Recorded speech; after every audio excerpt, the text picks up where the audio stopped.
This afternoon I was out in my garden. It is now December, so my garden's pretty much done, except for parsnips. And I went ahead and picked a few, and tonight I'm going to roast them with some carrots and some garlic and some 5-spice powder. It's going to be so delicious, and it's really not hard to do. If you've never tried parsnips before, you are missing out. I know they sound kind of boring and they don't look very beautiful, but honestly, they are so good, especially when they're roasted. I'll show a few other ways that I use parsnips in some future videos, but this is what we're having for dinner tonight with the roast chicken. Take a look. I'm starting with my freshly pulled parsnips. Of course, you can buy them at the store as well. There are 3 of us for dinner tonight, and so I have about 2 large parsnips and several small ones. I have 3 carrots, 3 cloves of garlic, a nice hunk of ginger. I'm probably going to use half of this, about an inch of ginger. You'll need some good olive oil.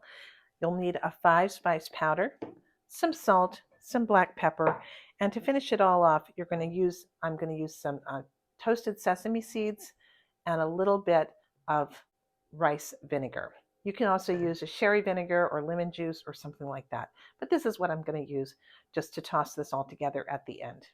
We're going to start just by scraping our carrots and the parsnips, and then we're going to cut them on the diagonal in about 1-inch pieces.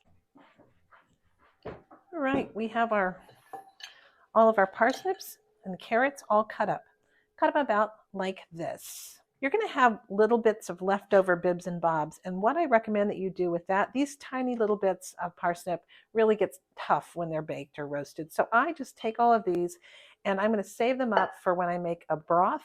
I can put them in the freezer and just keep adding little bits and bobs to it, and it makes a really good vegetable stock or chicken broth later on. All right, we've got that done. The next thing I want to do is just cut up some ginger.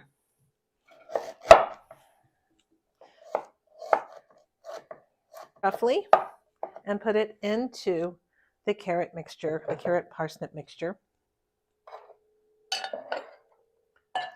Next thing I'm going to do is take 2 of the garlics, and we're going to make a little marinade for the carrots here.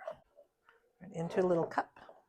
Next, we're going to take some of the 5-spice powder. This I find in the grocery store. It's pretty widely available these days, but you can also mix up your own. I'm going to put about a tablespoon of that in there, along with some salt, a bit of salt.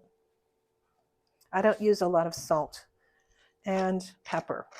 Nice hefty grind of good pepper. So I'm going to add some olive oil in here.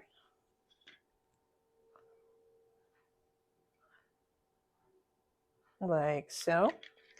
Now some people like to put a little honey in theirs. I find the vegetables have a nice sweetness when they roast, and I think the 5-spice powder brings out a nice the sweetness even more. So it's not really needed, but you might want to add a little honey or a tiny bit of sugar in. Let me taste this.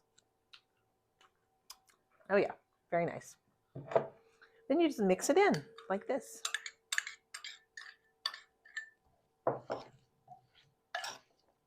Next, I'm going to make the dressing for that I'll put on at the very, very, very end. And I'm just going to add some olive oil, and I'm going to add an equal amount of the vinegar, salt, some freshly ground pepper. I'll set this aside and use it at the very end, along with some toasted sesame seeds to coat the finished vegetables. Once you've got your vegetables marinated, you're just going to put them on a preheated sheet pan in a 425-degree oven, and you will roast them for about 25 minutes, 20 to 25 minutes. Halfway through, give them a little jiggle and turn them, but otherwise just leave them alone. When you're done, toss the roasted vegetables in with a couple of tablespoons of sesame seeds. That's how you make 5-spice parsnips and carrots roasted. So good. Thank you so much for watching. Take care. Bye. Oh, and check back for later for additional parsnip recipes. I really want you to try parsnips. I love them. Oh, these are the parsnips. Oh my God, that smells so good. Okay, I'm not coming out of here. I'm not coming out of here. It's really good. Okay, here. Paige requested the pickled jalapenos. So we got pickled jalapenos on the side. To which I say, bon appetit, y'all.